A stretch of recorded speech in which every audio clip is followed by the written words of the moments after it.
Yeah. Thanks, Amanda. I'll do the welcome here and introduction. So, good evening, everyone. Just want to make sure everyone's muted. I think Amanda has muted everyone, so we don't want to have any background interference while Franz is speaking tonight. So, thank you for joining us for a very interesting presentation on a very important subject, the affordable housing crisis. My name's Alan McKeown, and I welcome you on behalf of Climate Action Sarnia Lambton. Some of you may have attended one or more of our presentations at the Sarnia Library Theatre as part of our winter and spring speaker series, which we have offered the last few years with guest speakers presenting on issues related to the climate crisis and the environment. So this month's presentation, we decided not to have at the library, which was good planning because the weather's pretty cold out there and we can all join comfortably together tonight on Zoom. So the lack of affordable housing is also a crisis. And although it is a bit of a departure from our focus on climate crisis and the environment, and we also know that, floods and wildfires are helping to drive up home insurance premiums, for example, and that is one more factor that contributes to unaffordability. So before I introduce Franz, our guest speaker tonight, I want to thank our Zoom host, Amanda Longmore. Amanda is the rector at St. John in the Wilderness Anglican Church in Brights Grove. So thank you, Amanda, for working with us to make this happen tonight. Also want to thank one of Amanda's congregants and also a member of Climate Action Sarnia Lambton, Doug Winch. So Doug reached out to Franz to invite him to be here tonight to do this presentation. So thank you, Doug. So I'll now introduce Franz, who will speak for about 40 minutes, and that will allow approximately 15 minutes for Q&A.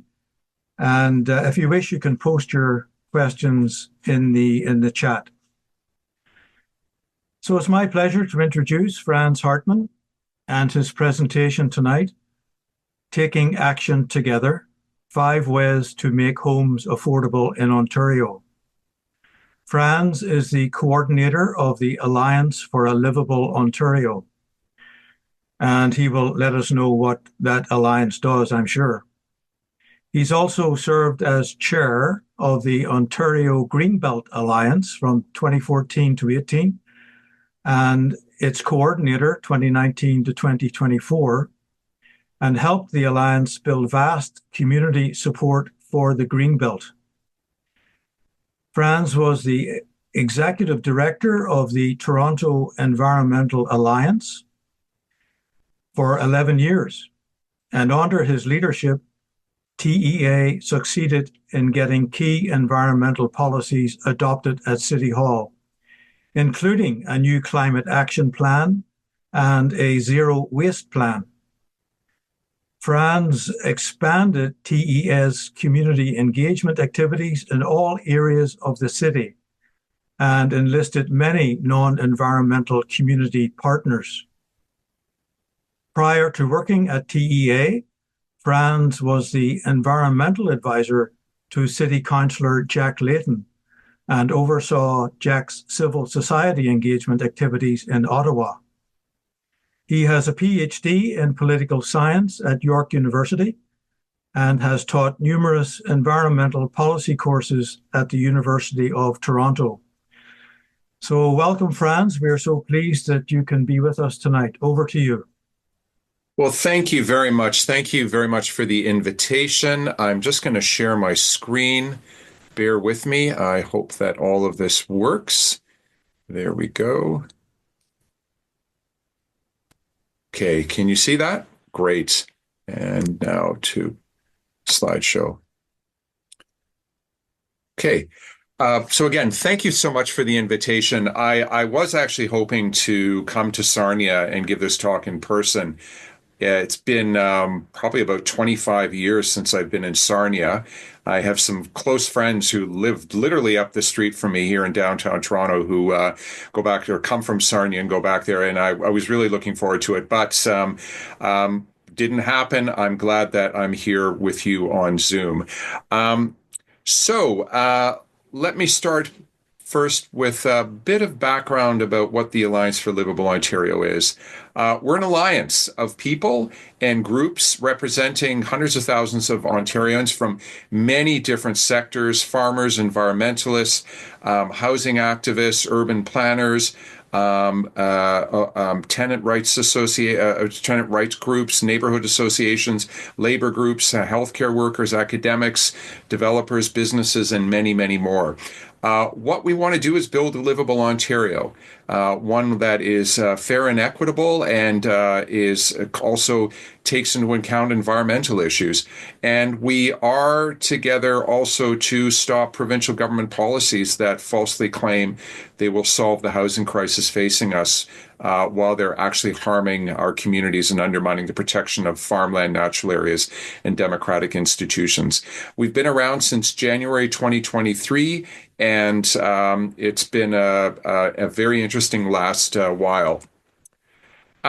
So I know I was asked to talk about housing, and I want to, but I also want to spend a moment answering the question why. As Alan outlined, my career is as an environmentalist. So why housing?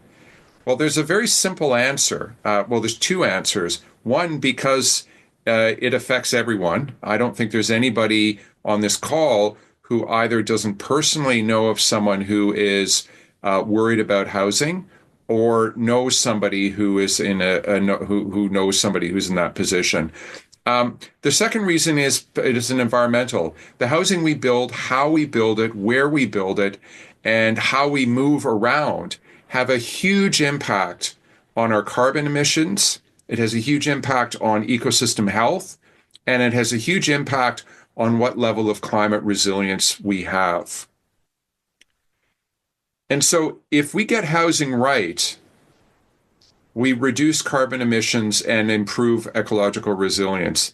If we get it wrong, we're actually going to keep carbon emissions way too high and undermine ecological resilience. So that's what brought me to housing, is this understanding that we have to get it right. And we have to get it right for the planet. We have to get it right for our children, for the next generation, for our grandchildren.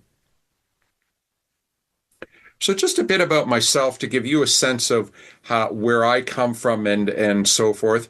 I grew up in suburban Waterloo, Ontario, kind of halfway. I'm not sure it's halfway. It's probably a bit closer to Toronto than Sarnia. This is a house I grew up in. It no longer looks like this. This is where my parents built this house in 1967. And I lived there until I left for university. It was probably a 10 or 15 minute walk from the University of Waterloo, where I ended up going. And I studied political science, and that's where my interest in environment and governance started. This is where I live now, in Toronto, near Bloor and Dufferin, if you know where that is. My house is the single family house with the red door you can see on the left side. It's just a detached 3-story house, 4 bedrooms. My wife and I live in there alone. Our daughter moved out many years ago, went to university, and is now working in Ottawa. And we're across from an inner city park, which you can see there. I've walked around that park hundreds, thousands of times since we've lived there. And I can tell you there's 153 trees in that park, and most of them are doing very well. Anyway, we're extremely lucky. We're a 5-minute walk from a subway stop. We're 10-minute walk, 10 minutes from 3 grocery stores. There's schools around. It is beautiful, and it's wonderful. And this is the house that I hope to grow old in. This is actually in our backyard. And before 2022, there was a 2-car garage on that footprint. And we decided, my wife and I, that we were going to eliminate the garage because, frankly, we'd never owned a car. We don't need to, because we're really fortunate about where we live and we can get around without a car, biking, walking, using transit. And it had become a big storage space. And we decided, well, we wanted something, we wanted to do something and build something that had some value that we could use. So we built this laneway house. Here are some pictures of the main floor. It's a 2-bedroom. Big open concept kitchen, living room, dining room area, one-piece bathroom on the main floor. The second floor has two big bedrooms and a very nice bathroom. So why did we build it? Um, we wanted a place, and we want a place that we can age in place. I think we all learned during COVID the dangers and pitfalls of growing old in your own house, or in a some sort of housing situation where people aren't perhaps paying attention to the residents as much as they should. Um, so we designed it to age in place. We got our architect to make sure that the hallways were wide enough, that it's easy for us to install a chair lift if we need to on the stairs, and there are minimal, steps, etc. So fingers crossed, they will take me out of there in a pine wooden box feet first. We also built a laneway house to increase our financial security. Both my wife and I have been working in the not-for-profit sectors for pretty well most of our adult lives. We've done well in the sense that we've always had enough money to pay the bills and to feed and to give donations as required. But we don't have a lot of money, but we're sitting on a really, really big asset, which is our main house. And we decided, well, if we move into the laneway house, we can rent out the main house, and the income we get from that means that we draw less in our savings every year. We also built it because we want to stay in our neighborhood and remain close to our friends. I think as we get older, we all realize how important it is to be in a neighborhood and around a network of people that you know well. And finally, because it creates new housing. There are two of us living in a four-bedroom house, which is huge, and that's a waste of space. So actually, my wife and I will be moving into our laneway house in early June, and we're just now beginning to look for renters, probably four people, to rent the main house. So as Al had mentioned, we have a housing crisis, and I want to spend a couple of minutes outlining what it looks like. According to Canada Mortgage Housing Corporation, and this has been known for decades, the general rule of thumb is no more than 30% of your gross household income should go towards rent or mortgage costs. And last fall, I just did some very basic number crunching to see, well, how does that compare? How does that average compare based on average salaries and rents and so forth? So I found that the average salary in Ontario in September 2024 was just shy of $55,000. And I found that the average annual rent for a one-bedroom apartment is just over $26,000. Do the simple math, that works out to 47.5% of your income. Way, way too high. Then I said, well, let's talk about the home ownership issue. And again, I took the average annual salary of two Ontarians, which is just shy of $110,000. And then I went to this interesting website that the CBC created a number of months ago, where you can find out how much of a house you can afford. So it asks you to input your salary. So I inputted an average annual combined salary of $110,000. I said, okay, let's assume you could come up with $250,000 down payment, which is way more than most people could, but I just thought I would put that in there to see what happened. Assume 5% interest rates and assume that there's no debts. Very few people are going to be in their 30s without debts, but I just put that. And out comes this number, $545,000. Then I looked at what the average house price was in Ontario, and it was $851,000. In short, it's impossible to afford a house in Ontario today based on the average salary and based on the average house prices. But to kind of illustrate the point and focus it a bit more, in November 2023, we commissioned the University of British Columbia, a special division there that looks at housing and housing needs. And we asked them to look at census data and find out how many Ontarians in, I believe it was 2021, how many households were there where people were too many people were living in the household. In other words, 10 people were living in a three-bedroom house, or they were paying more than 30% of their income, their household income in rent. And they found that 640,000 households in Ontario were in that situation. That is an alarming number.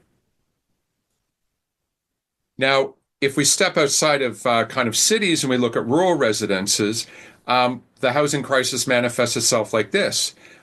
Few rural residents have housing choices for aging in place, and they're caught in this terrible dilemma. They can leave their community and friends because if they want to find a place to stay in, which is appropriate for aging in place, they probably have to move to a suburb or a city, which is far away from where they're used to living, or they have to accept inappropriate housing.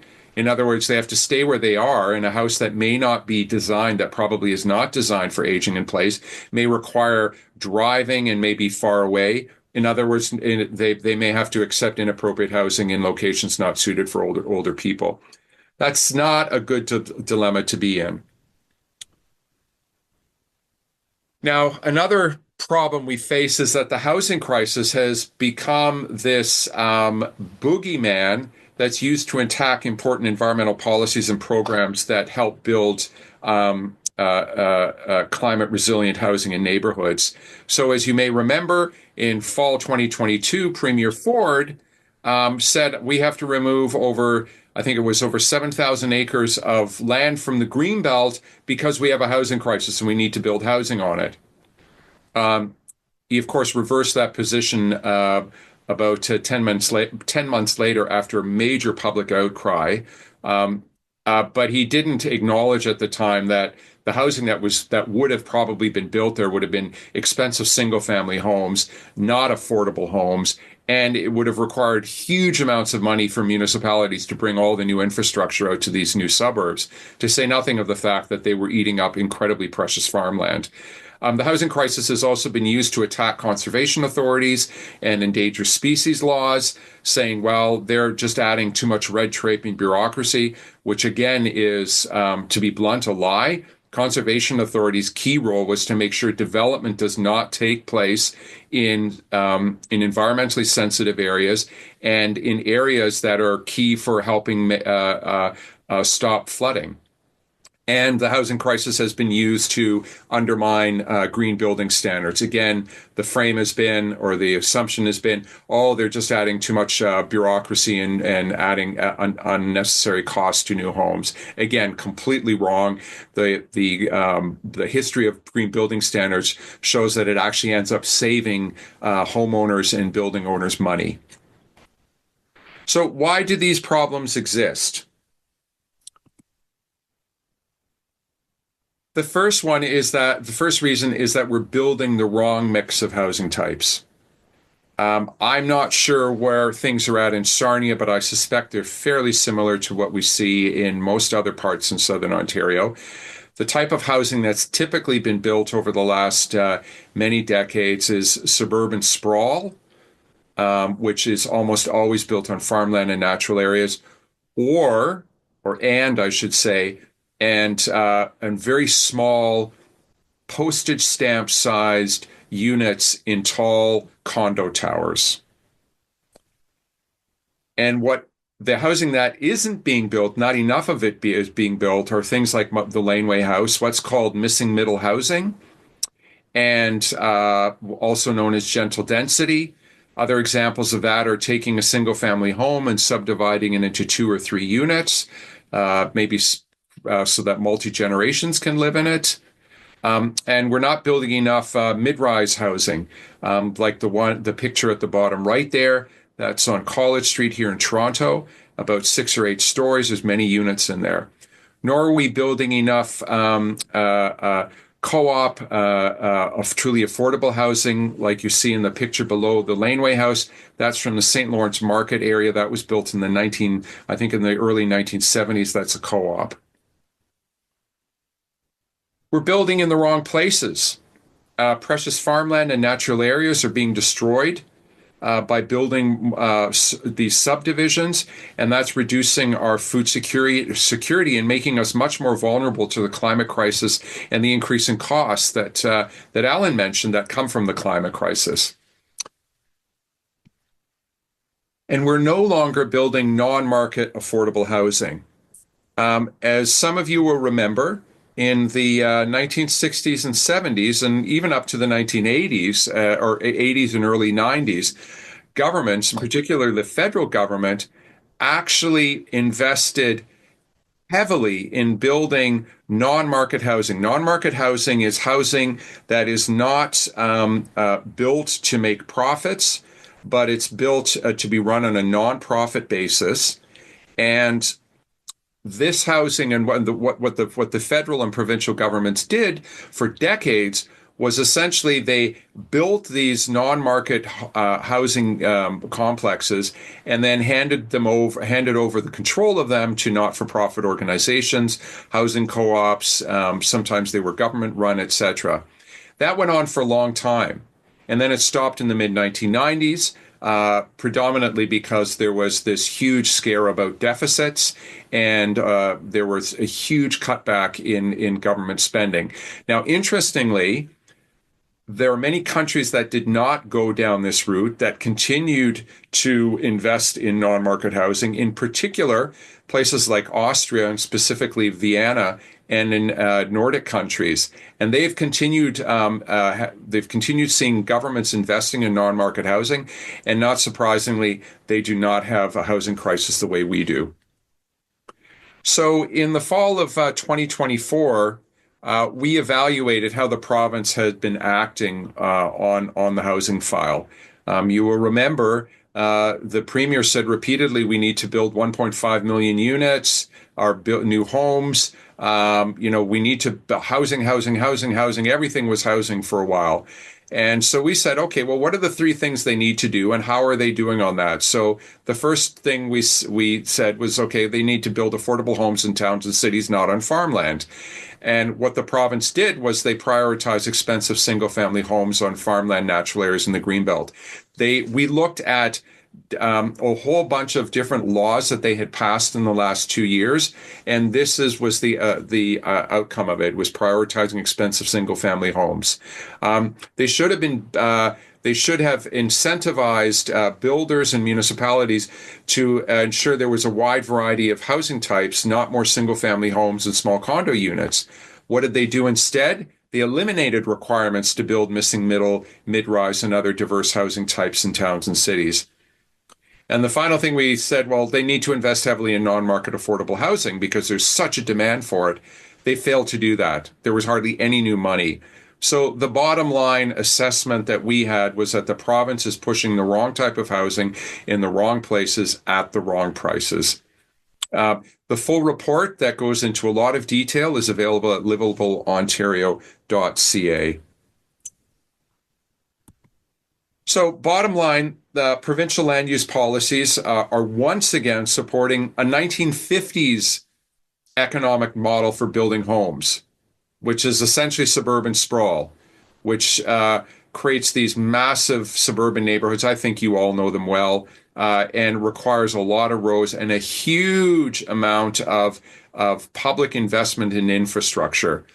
And as a result, we're getting the wrong type of housing in the wrong places at the wrong prices. Now, in the last couple of months, we, of course, have had to deal with tariff threats from the President of the United States. We know that if he goes through with this, it's going to make life more expensive and dramatically increase food insecurity as food imports become much more expensive. But here's the thing.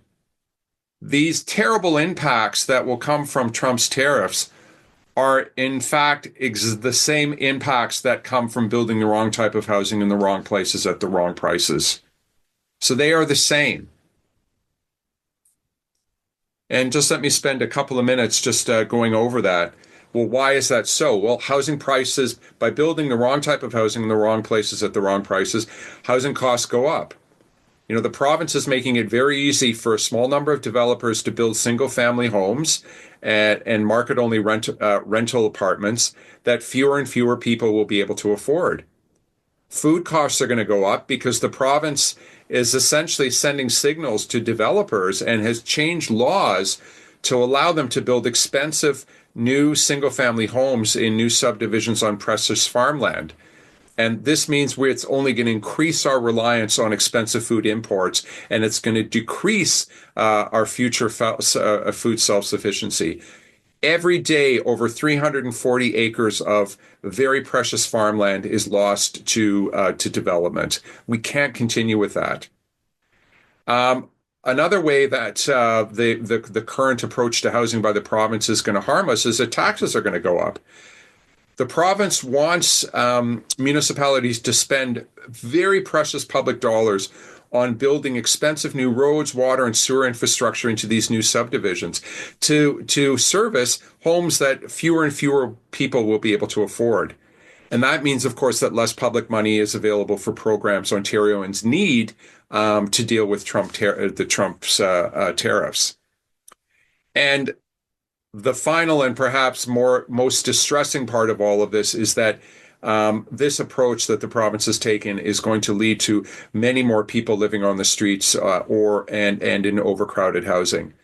The province is not investing in non-market housing, and as a result of that, a lot of people, increasing number of people, will not be able to pay the market rents that they have to pay, and they're going to move on to the streets.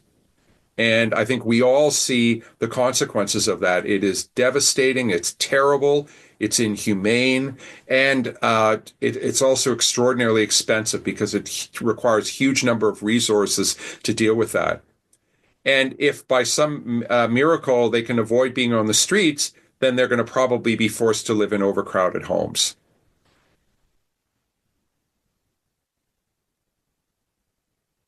So if we want to minimize the impact of Trump's tariffs, and if we want to protect farmland and natural areas and the Greenbelt from costly and destructive suburban sprawl, we need to make sure the public is demanding the right actions from government. And if we want the next generation of Ontarians, our children and grandchildren, to have housing that is affordable and part of livable communities, we need to make sure the public is demanding the right actions from government. And we found 5 actions that will do both. And they're part of Taking Action Together, 5 Ways to Make Homes Affordable in Ontario. That's our campaign that we launched in June. And I want to just give you a brief overview of it by starting off with this video. And Amanda, maybe you could give me thumbs up when the music starts, just so that I know you can hear it.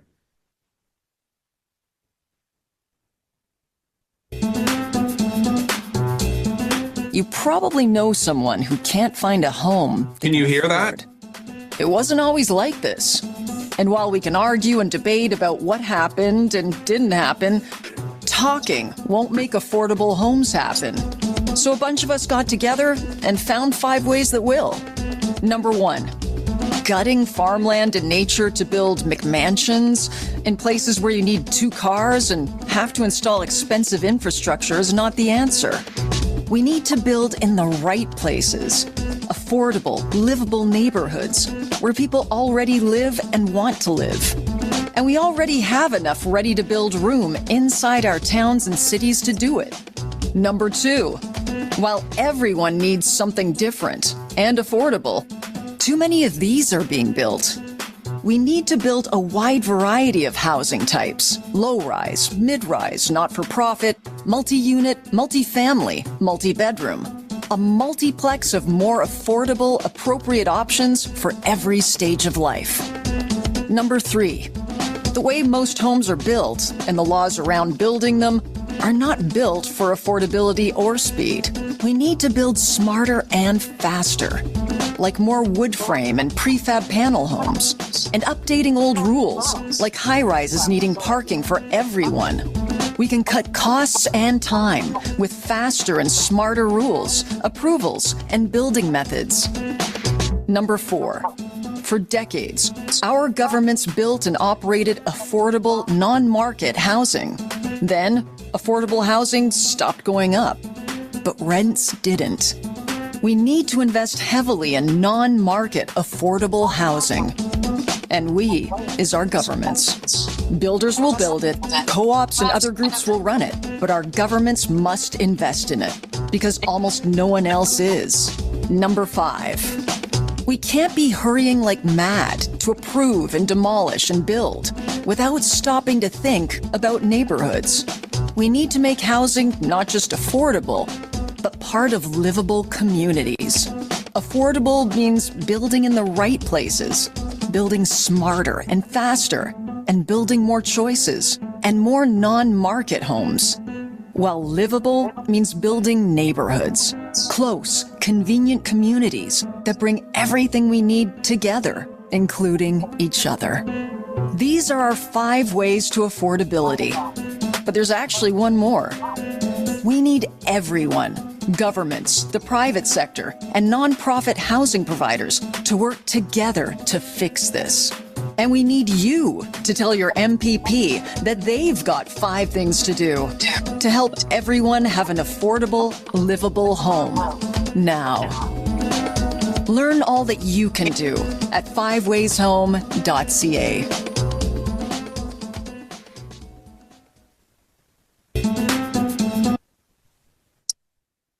Okay, so in communications, rule number 1 is repeat your message so that it sticks in people's brains. So with that in mind, 5 actions: build in the right places, build a wide variety of housing types, build smarter and faster, invest heavily in non-market affordable housing, and make housing affordable and part of livable communities.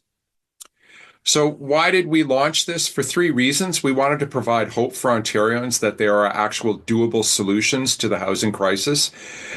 We wanted to come up with material that would reach as many people as possible. And we wanted to make it easy. In other words, not policy wonkish language, but language that normal average people could understand. And we also wanted to provide an alternative to the destructive actions that are being pushed by the provincial government. We had a lot of report endorsers when we published it. Anne Golden used to be head of the Conference Board of Canada. Greg Sorbera, former finance minister in the Dalton McGuinty government. David Crombie, former mayor and cabinet minister. Doris Greenspun from the Registered Nurses Association. A lot of farming organizations, etc. And I just want to spend just a moment showing you the 5 Ways Home website, just so that you know what's there. You can download the report. There's a beautiful, glossy 30-page report with a lot of recommendations for each order of government. And then you can jump to each of the 5 action areas. And there we have a short explainer and a short 1-minute video. And then there's a take action page as well that you can go to. So we all know that there's going to be an election, or that there is an election. We're going to be voting in a week tomorrow. And leading up to the election, and we've been anticipating this election for the last number of months, we had 2 main goals. One is to ensure voters know about the province's ruinous sprawl plans that harm the Greenbelt, farmland, and natural areas and are only making the housing crisis worse. And we wanted to spread hope about how to make homes affordable and part of livable communities by promoting our 5 Ways Home actions. The power we all have is in the people we know. Our opinions, my opinions, your opinions, are shaped by those we trust, our friends and our networks. And each of us have friends and networks that trust us. Organizations have members that trust them. So collectively, this gives us a huge amount of influence, influence over probably tens of thousands of people. And to use this power, we need tools that help us effectively connect with our friends and networks. And so we created these tools, and these are available at the Livable Ontario website. I just want to spend a moment reviewing some of them. One of them is we have a take action section. You can actually send an email to all the political party leaders asking them to endorse the 5 Ways Home recommendations. This is what it looks like. You just fill in the details, hit the send button, and they'll get that. Whoops, sorry. There are there's flyers that we have here. There are 1-page posters that you can print out that say, I vote for 5 Ways Home, that you can put on your door. So should candidates come knocking by, they know that you support that. We have information tools. There's the provincial housing report card I spoke about, the report that we created specifically for Ontario provincial party leaders with specific recommendations. There's the website, and of course the 3-minute video that I just showed you. And we also have the social media tools that we have here. And of course, I've been speaking to groups across the province. I think this is my 32nd talk in the last number of months, and it's been incredible connecting with so many people. So what can you do between now and Election Day? Use our tools to talk to your friends and networks. If you're part of an organization, talk to the members about making homes affordable and part of livable communities. Use your email and social media channels to promote our actions and resources. And even after the election, if you like what we're talking about, invite us to speak to your group or network. It doesn't matter if they're just 6 or 7 people or if there's 200 people.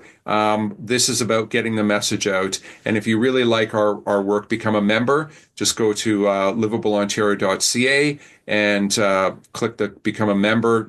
Essentially, it just means that you're going to go on an email list and you'll get emails from us. And of course, donate if you like what we're doing.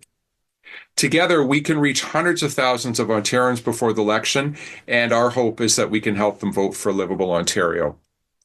One more thing, though, I want to talk about an initiative that has been started by a number of us who are associated with Livable Ontario, but it's separate from that.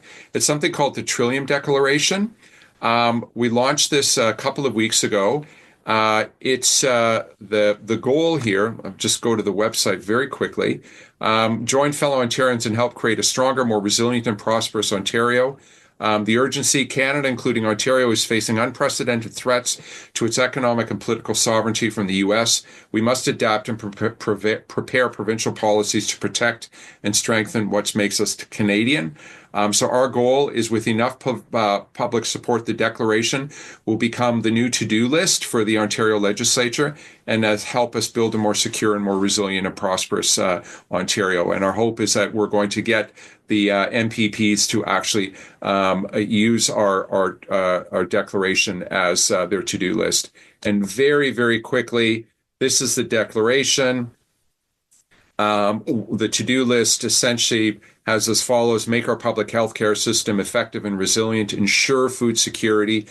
That means don't build on farmland, ensure there is proper income support for those in need, build the housing we need and can afford. This is where the Five Ways Home message is embedded. Create a climate resilient future, properly fund our education system, reduce costs for municipal taxpayers, don't burden them with having to build more infrastructure for suburban sprawl, and direct public funds to actions that help most people. Here in the Greater Golden Horseshoe, the province is talking about building a big tunnel under the 401. It's throwing $1 billion towards a private spa. And building mega highways that we don't need. This is a huge amount of public resources that need to be better spent, invested in these actions above. So if you like the declaration, it's if you go to trilliumdeclaration.ca. Trillium Declaration is one word. If you like it, please endorse it and please spread the word. If you wanted to just use your camera, you could get there with the QR code now.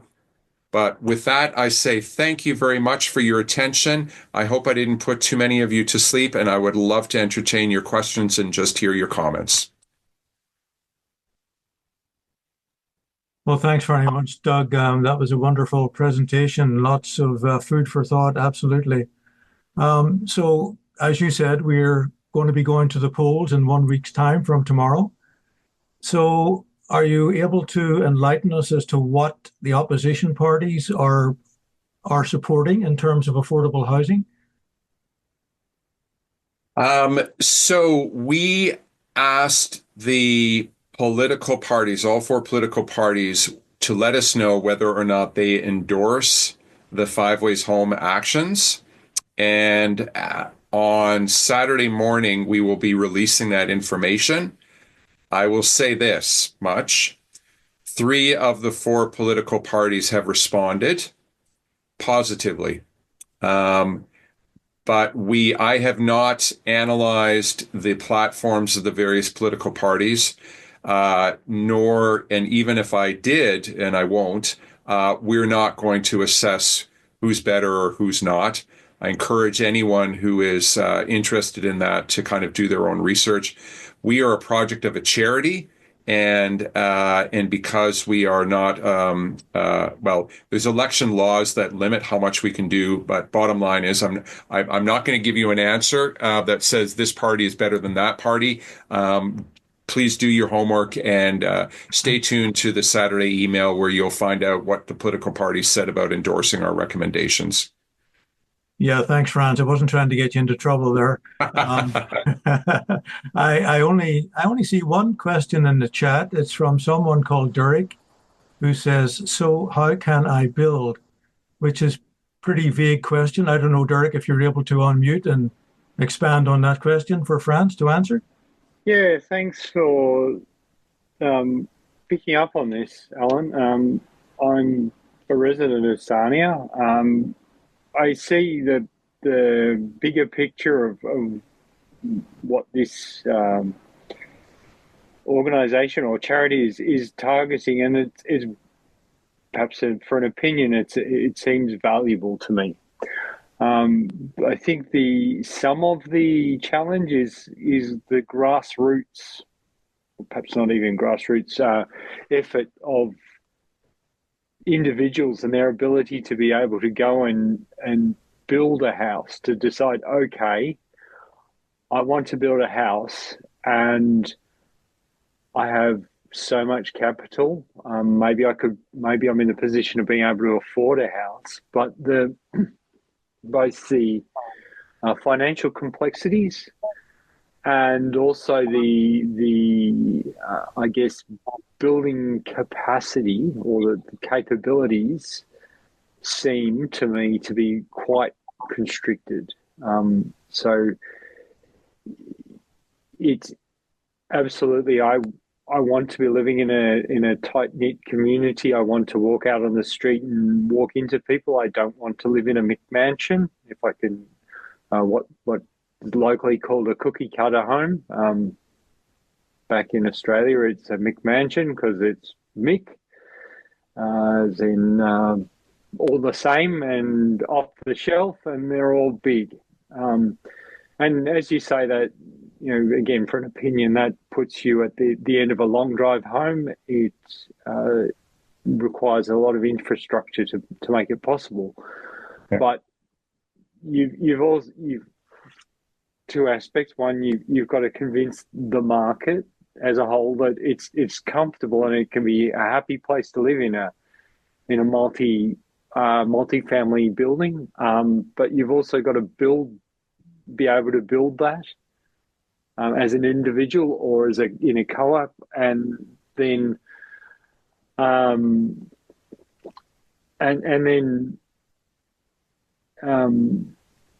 have people who have the skills and ability to make that happen. And I guess I was excited to look at the end of that long road and think, well, here's a canned solution from your organisation, but right now I think you're targeting a different end of that very large picture and complex picture. Yeah. So thank you for that, Derek. Couple of comments. First of all, what gets built, where it gets built, is determined by government. And that happens through provincial planning laws. And that's always been like that. The market responds to government laws and regulations that are established by democratically controlled government. From 2005 until 2018, there was a change away from land use planning rules and policies that were supporting, or it's a change away from the past. The past, these policies supported sprawl. Sprawl didn't happen because that's what the market wanted. Sprawl happened because governments created rules and incentives and laws that made it easy for the market to build sprawl. In 2005, government started changing things, and it made it less easy to build sprawl and made it more easy to build so-called infill housing, gentle density, missing middle, etc. And in 2018, the current government started reversing that again. So the market builds what government says it should build, and it's always been like that, and it probably always will be like that. And what's happened right now is that the changes that have taken place since 2018, it's essentially taken away any guardrails onto suburban sprawl. And the housing development industry in Ontario is very concentrated. There's a small number of very powerful players, and they build what makes them the most amount of money because they're for-profit companies. And by changing planning laws to make it easy for them to build sprawl, guess what? They want to build more sprawl, or they build tall condo towers with small units. So I mention that because you rightly say, wow, I can't imagine, or you implied, I can't imagine small or average people building your own place. I felt the same way before we started building our laneway house. I realized that it wasn't an easy thing, but it wasn't rocket science. And if government were to introduce laws and were to introduce funding arrangements, et cetera, to make it easier to build laneway homes or also to subdivide your home into multiple units, guess what? People would do it. The market would respond appropriately. There is capacity. There is a lot of ingenuity out there. For example, there's a website called rehousing.ca, which has been created by a bunch of architects in Toronto from the University of Toronto Architecture School, and they provide high-level floor plans for subdividing typical single-family homes into 2 units, 3 units, 4 units, 5 units. So these things can happen, but the government needs to set the right rules and regulations and tax policies, ones that will actually help solve the housing crisis, not help very powerful developers make more money. So, Franz, was it very difficult for you to get permission from Toronto to build your laneway house, which looks amazing? No, in fact, and the reason for that was that I believe it was 2018, the City of Toronto passed a bylaw that allowed laneway houses to be built.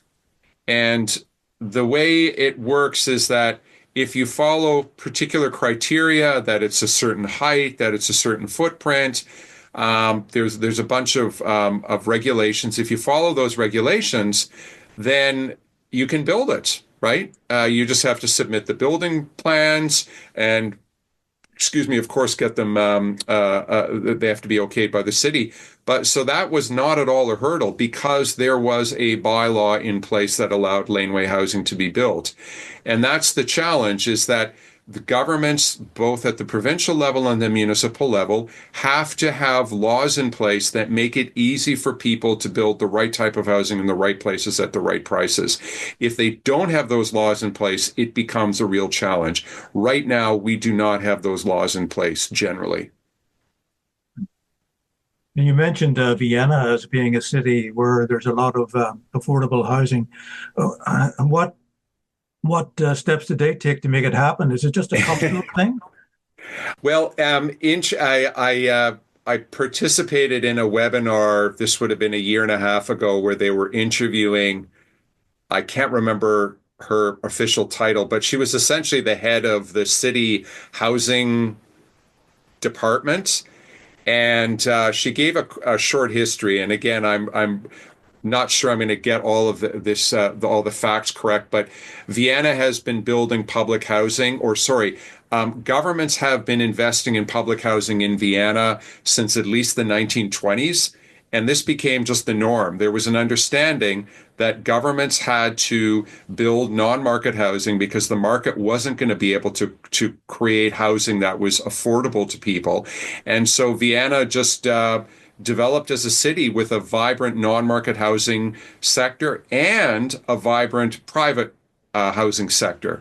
So in Vienna, you get the choice. If you want to build, if you want to live in a private housing a private home, you can find that. If you want to live in a home that has not been built and run by the private sector, that's perhaps a not-for-profit, you have that choice too. They have the choice. We don't have that choice much here in Ontario. Right. There's an interesting comment in the chat by Bruce Ritchie. Bruce, did you want to unmute and share that?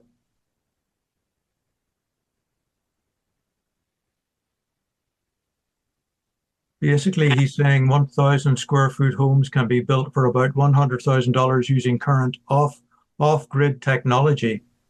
And Yeah. that's affordable. Yeah. There is a lot of innovation happening out there in building modular homes or building modular components. One of the things we say in the third of the five-way home actions is build smarter and faster. Too much building that takes place now is based on 19th century, early 20th century technology and methods. There's so much potential out there. The challenge is that government rules and regulations aren't up to speed with these new changes, and that's because they're essentially listening to a small number of developers who say, all we want you to do is make it easy for us to build single family homes and large condo towers with small footprints. We don't care about anything else, just focus on that. And that's what's happened. So, Franz, I also want to ask you, and there's no other questions I see. So, I want to take this opportunity to have you here to ask you a couple of things. Sure. Solar energy, solar panels on homes could reduce people's energy costs, but it doesn't seem to be happening in Ontario. Why is that? Great question, Alan. If you want to learn more about this, visit Ontario Clean Air Alliance, OCAA. Ontario Clean Air Alliance has been working on this issue for decades. They're the experts. In my experience, the reasons why it's difficult to get solar panel on roofs is for the same reasons that it's difficult to build the right type of housing in the right places at the right prices. A small group of companies have convinced the provincial government to invest in nuclear and fossil fuel energy. And they have, against all economic reasoning and common sense, the government has bought into that. I should also note that the union that represents the nuclear power workers is also a big supporter of nuclear power. And I remember 25, 30 years ago having discussions with people about how do we stop nuclear industry and fossil fuel energy. And people said, oh, once the market has reduced the cost of renewables, everything will be fine because then people will realize how cheap renewables are and governments will support that. Well, in 2025, renewables are dramatically cheaper than nuclear power and are dramatically cheaper than even fossil fuel power stations. Guess what? They're being harmed. They're being inhibited by governments. We're seeing this in the United States. We're seeing this in Alberta. We're seeing it in Ontario. Even though it's cheaper, that's because these very powerful economic interests have effectively lobbied governments to do the wrong thing to help them make profits at our expenses. Okay, yeah, thanks, Franz. It is frustrating. Doreen has an interesting question here about co-op housing. She says it seems to be more prevalent in Western Canada. Is it government restriction here that prevents this happening more in Ontario or other? Yeah. I don't think it's government restriction. I think that I know in Western Canada, in particular in BC, they've had access to more capital to build co-op housing. Here in Ontario, in Southern Ontario in particular, co-op houses, just co-op organizations, housing organizations, they just can't raise the capital to build new housing. They go they're not going to raise money from a bank because the bank's going to look at it and say, well, you're not making enough profits, right? Or the banks are going to charge them a kind of a market interest rate. And so the government has made rules that have made it very, very difficult for not-for-profit housing providers like Co-op Housing to build more co-op housing, in contrast to what they do in Vienna, and in contrast to what the federal and provincial governments used to do in the 60s, 70s, and 80s. So again, the reason we don't have a more vibrant co-op housing sector is because the government has not created the rules that have allowed that to happen. In contrast, the government did create rules to allow real estate investment trusts to flourish. REITs, real estate investment trusts, started, I think, in the early 2000s. It's essentially large pools of capital that people invest money in the REIT, like they buy shares, and then the REIT goes and it buys up properties, land, old apartments, and kicks out tenants, often tenants who are paying affordable rent. It renovates the apartments and then charges market rents. And REITs have essentially commodified, turned housing into commodities, and they try to make as much money as possible. The government made it very easy for REITs to succeed. And no big surprise, REITs are now becoming bigger and bigger, and rents are higher and higher as a result. Housing costs have gone up. In contrast to doing anything to help co-op housing, they did nothing to do that, but they helped REITs. Okay, thanks very much, Franz. Well, it's getting close to 8 o'clock. Don't see any more questions. So, Franz, thanks so much for being with us tonight and this excellent presentation. We want you to keep on spreading the word across Ontario, and hopefully we can help in some ways. It's important that people come together to talk about these things, just as we tell people it's important to talk about the climate crisis. It's important to talk about all the other crises that are happening as well. And it's people that make change. It's people that force governments to bring in sensible laws. And we have a lot of work to do. So thank you very much, Franz. And I want to thank everyone for joining us tonight. Thanks again, Amanda, for being our Zoom host. And just before we sign off, just want to mention a couple of events that are coming up in the next couple of months. On March the 22nd, which is a Saturday at 1 o'clock at the Refined Fool on London Road, a Lambton County farmer will be speaking about upcycling food waste. So I'm kind of anxious to hear what he has to say about that. And if you'd like to hear more about that, please join us at the Refined Fool on March the 22nd at 1 o'clock. And then April 22nd, we're back at the library at 7 o'clock.